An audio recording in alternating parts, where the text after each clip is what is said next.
ईमानदारी का फल Gautam Buddhadas motivational story in Hindi.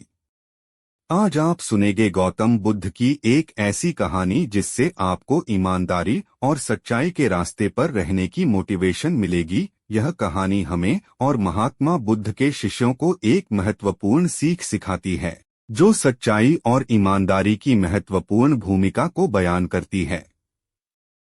Mahatma Buddha के इस मोटिवेशनल कहानी से हमें यह सीखने को मिलता है कि जीवन में सच्चाई और ईमानदारी से काम करके हम खुद को और अपने आसपास के लोगों को सफलता के सही रास्ते पर ले जा सकते हो।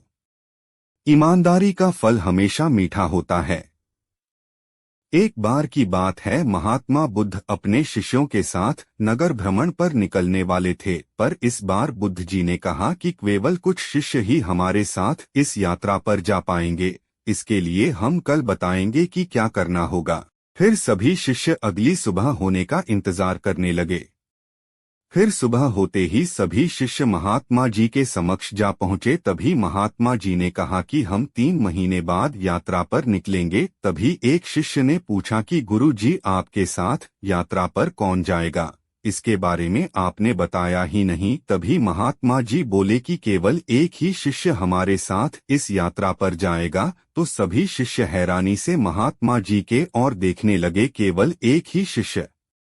तब महात्मा जी ने कहा कि हाँ, और इसका चुनाव हम एक परीक्षा द्वारा करेंगे। जो इस परीक्षा में उत्तीर्ण होगा वही हमारे साथ यात्रा पर जा पाएगा। तभी सभी शिष्यों को गुरु जी ने एक एक गमला दे दिया और बोले कि जिस भी शिष्य का पौधा सबसे बड़ा होगा वही हमारे साथ इस यात्रा पर जाएगा।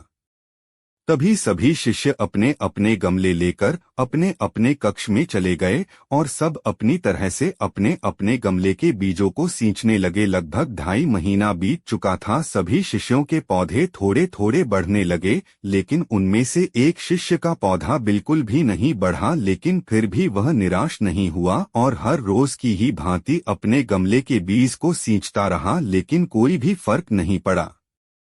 फिर परीक्षा का दिन आ गया। सभी शिष्य अपने अपने गमले लेकर महात्मा जी के समक्ष प्रस्तुत हुए। फिर थोड़ी देर बाद वह शिष्य भी वहां प्रस्तुत हुआ जिसके गमले में लगा बीज बिल्कुल भी नहीं बढ़ा। उस शिष्य को देखकर सभी शिष्य आपस में हंसने लगे। तभी महात्मा जी ने बड़े आश्चर्यजनक शब्दों में उस शिष्य से कहा कि क्या हुआ वत्स, तुम्हारा गमला तो बिल्कुल वैसा ही है जैसा कि हमने तुम्हें सौंपा था। तब उस शिष्य ने जवाब में कहा कि क्या करूं गुरुजी, मैंने तो इसकी हर रोज खूब देखभाल की लेकिन यह बढ़ा नहीं। तब दूसरे सभी शिष्य उसका परिहास उड़ाने लगे। तब महात्मा जी बोले कि शिष्य, चलो तुम यात्रा पर चलने की तैयारी कर लो, हमें कल सुबह ही निकलना होगा। तभी सभी शिष्य बड़े अचंभे से महात्मा जी की ओर देखने लगे। तब महात्मा जी ने कहा कि हाँ, हमने जो पौधे तुम सबको दिए थे वह सभी बंजर थे, तो उसमें पौधा कहाँ से उगता?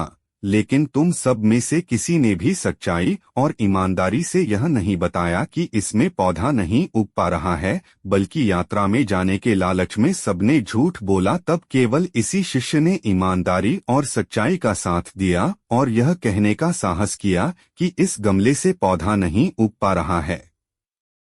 कभी भी हमें ईमानदारी और सच्चाई के पथ से नहीं डगमगाना चाहिए। ईमानदारी और सच्चाई की राह थोड़ी मुश्किल जरूर हो सकती है, लेकिन इस पथ पर चलने से बहुत बड़ी बड़ी राह आसान हो जाती है। इसलिए सच्चाई और ईमानदारी पर चलने की वजह से आज इस शिष्य को यात्रा पर चलने का मौका मिल रहा है। और यह कोई साधारण यात्रा नहीं है, बल्कि बहुत बड़े मठ में हम इस शिष्य के साथ जा रहे हैं, जहां पर कि इसके भविष्य की नई राह खुलने वाली है।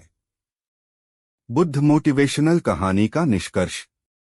महात्मा बुद्ध के इस मोटिवेशनल कहानी से हमें यह याद दिलाया जाता है कि ईमानदारी और सच्चाई का महत्व सबसे ज्यादा है और यह हमारे जीवन में सफलता पाने के लिए बहुत ही महत्वपूर्ण है। हमें कभी भी सच्चाई और ईमानदारी का रास्ता नहीं छोड़ना चाहिए, चाहे हमारे सामने कितनी भी मुश्किलें क्यों न आएं। सच्चाई और ईमानदारी हमारे जीवन को संजीवनी बना सकती है और यही सफलता का राज है। Thanks for reading.